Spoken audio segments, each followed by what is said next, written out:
Most people over 50 years old are never told the truth about shoulder pain. They chalk it up to aging, they get some real vague advice, and before they know it, they're on the path to surgery. The reality is, there are 5 injuries that show up again and again in people your age, and they don't happen overnight. In this video, I'll show you what those 5 injuries are, the warning signs you need to watch for, and what you can do right now to keep them from wrecking your shoulder. Hey there, I'm Dr. Daniel Orcutt. I performed and helped over 1,000 people recover from shoulder injury and shoulder surgery and their recovery. And here's what I've seen. Most patients think they're failing when recovery stalls, but really the system is failing them. Nobody warns them what to look for until it's too late. That's why I make these videos, so that you have the roadmap. Quick question. Has shoulder pain ever woken you up at night?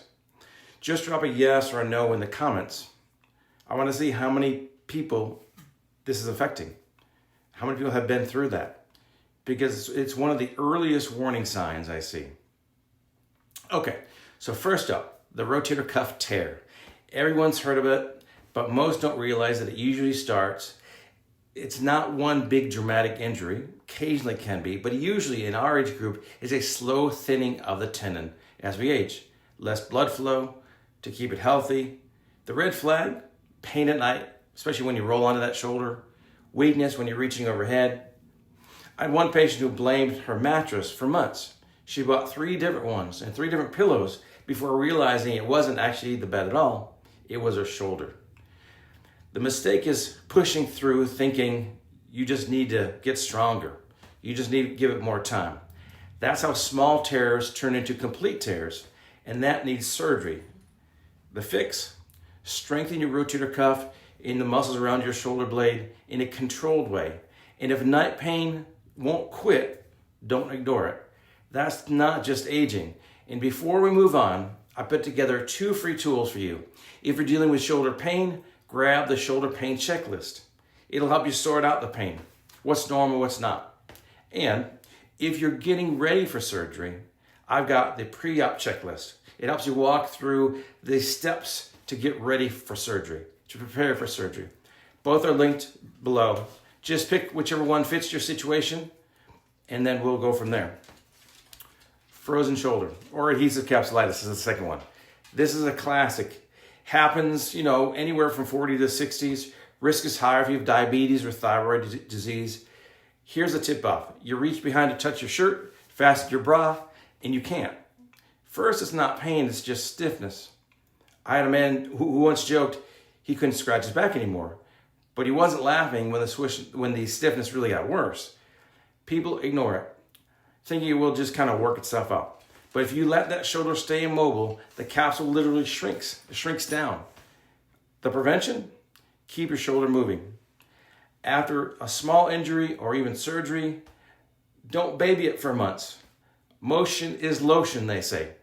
So be careful, and if you're not sure, check with your surgeon. Check with your doctor. Number 3, biceps tendon tear. This is the one that gives you the Popeye bulge, when the muscle pops up here and shrinks down. Most people don't see this coming. It's usually years of wear and tear, then one heavy lift or with the elbow bent. Warning sign, sharp pain in the front of your shoulder, sometimes bruising, sometimes that bulge. I had a patient who said, "Doc, my biceps just dropped." And it did. He wasn't wrong. And here's the important point. Very often, a biceps tendon tear does not happen in isolation. It often is linked with a rotator cuff tear. So if one is damaged, there's a good chance that the other one is too.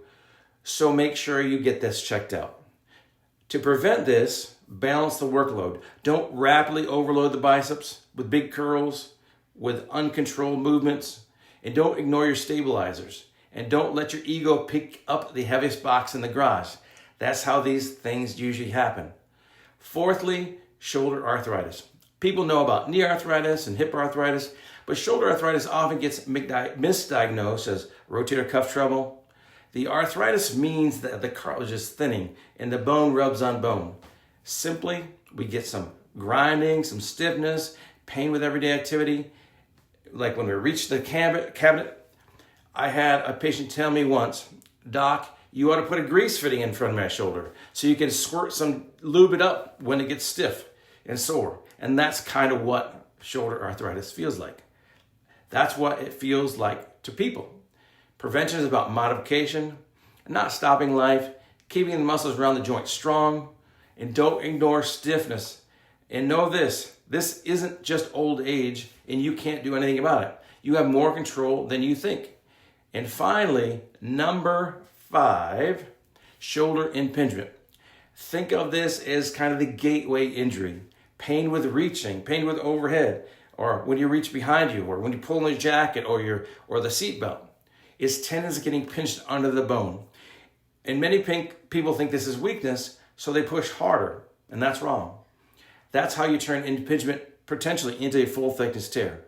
One patient told me, "I thought my arm was just out of whack, out of shape." No, it was impingement. The good news, sometimes you can start the improvement with impingement with strengthening, and you can do this without surgery. One simple option is actually static hangs, literally hanging from a bar.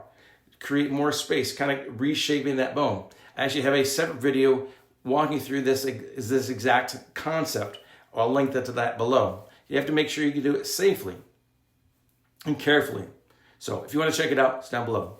So let's recap the 5 shoulder injuries that we see most people, and it may get you into surgery if you're over 50: rotator cuff tears, frozen shoulder, biceps tendon tear, and arthritis and impingement. The key, they don't happen overnight. They give warning signs if you know what to look for. The sad part is most people aren't told until it's too late.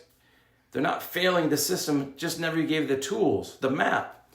If this was helpful, hit the like and the subscribe button below. Every week I break down shoulder recovery in plain English so you can heal smarter and with more confidence.